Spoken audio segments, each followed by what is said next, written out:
PM Modi की 25 सितंबर को जयपुर में हुई रैली कई मायनों में ऐतिहासिक रही। इसके कई सियासी मायने भी निकाले जा रहे हैं। इस रैली में हर बड़ी जिम्मेदारी महिलाओं ने ही संभाली है। बीजेपी के लोगों का मानना है कि इससे राज्य की महिलाओं के अंदर विशेष तौर पर उत्साह भी देखा गया और चुनाव में पार्टी के लिए ये बड़े वोट बैंक का काम कर सकता है। वहीं बीजेपी अब ये जयपुर फॉर्मूला सभी चुनावी राज्यों में अपनाने की तैयारी में है, यानी कई रैलियों की पूरी जिम्मेदारियां अब महिलाओं के हवाले सौंपी जाएंगी। दरअसल हाल ही के कई चुनावों में यह साबित भी कर दिया गया है कि महिलाएं एक बड़े वोट बैंक के रूप में वोट करती हैं। यदि उनसे जुड़े मुद्दे हो तो वह पुरुष मतदाताओं के मुकाबले धर्म, जाति या वर्गीय सोच से ऊपर उठकर दूसरी पार्टियों को समर्थन देती हैं।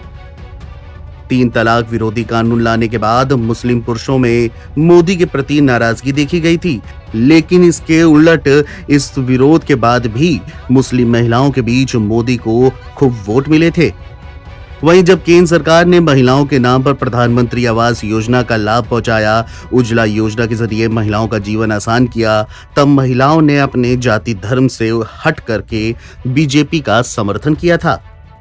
वहीं प्रधानमंत्री नरेंद्र मोदी ने अब इसी फॉर्मूले को पकड़ लिया है। वे महिलाओं के मुद्दे के सारे कांग्रेस के ओबीसी फैक्टर की काट खोजना चाहते हैं। उनकी योजना है कि महिलाओं को जातीय सोच से अलग लाभ पहुंचाकर उनका समर्थन हासिल किया जाए। महिलाओं को बड़ी जिम्मेदारी देकर उनके अंदर गौरव और आत्मसम्मान जैसे भावों को पैदा कर प्रधानमंत्री मोदी उन्हें साधना चाहते हैं। कांग्रेस की दूसरी सबसे बड़ी रणनीति लाभकारी योजनाओं के सहारे महिलाओं और अन्य वर्गों को अपनी ओर खींचने की है। केंद्र सरकार स्वयं लाभकारी योजनाओं को चलाकर उनका वोट सफलतापूर्वक अपनी ओर जोड़ चुकी है।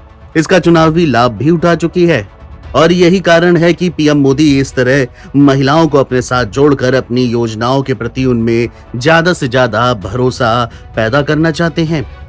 दरअसल पीएम मोदी जब गुजरात के मुख्यमंत्री रहे थे, तब उन्होंने राज्य में महिलाओं को आगे बढ़ाने के लिए कई काम किए। पीएम मोदी का प्रयोग इतना सफल रहा कि गुजरात राज्य की महिलाएं उनकी सबसे बड़ी प्रशंसक बनकर उभरी और आज भी गुजरात में बीजेपी की जबरदस्त पकड़ के पीछे पीएम मोदी के इसी प्लान को सबसे ज्यादा जिम्मेदार माना जाता है।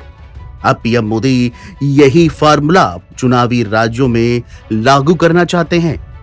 वही बात राजस्थान की करें तो चुनाव नजदीक आते ही वसुंधरा राजे सिंधिया की बीजेपी से अभी भी नाराजगी कम नहीं हुई है। कहा तो ये भी जा रहा है कि वे बीजेपी को चुनावी मैदान में नुकसान भी पहुंचा सकती हैं। ऐसे में महिलाओं को ज्यादा प्रमुखता देकर बीजेपी वसुंधरा फैक्टर से होने वाले नुकसान को भी कम कर रही है। राजनीतिक विशेषज्ञों की माने तो बीजेपी ने रैली की पूरी जिम्मेदारी महिलाओं को सौंपकर एक बड़ा दांव खेला है। महिलाओं के बीच ये रैली एक आत्मसम्मान के प्रतीक के रूप में उभरी है। बीजेपी ये संदेश देने में सफल रही है कि वह महिलाओं को केवल वोट बैंक नहीं समझती, बल्कि आगे बढ़कर उन्हें नेतृत्व देने की कोशिश कर रही है। और यही कारण है कि भाजपा अब ये फॉर्मूला दूसरे राज्यों में भी अपनाना चाह रही है। एनबीटी ऑनलाइन की रिपोर्ट।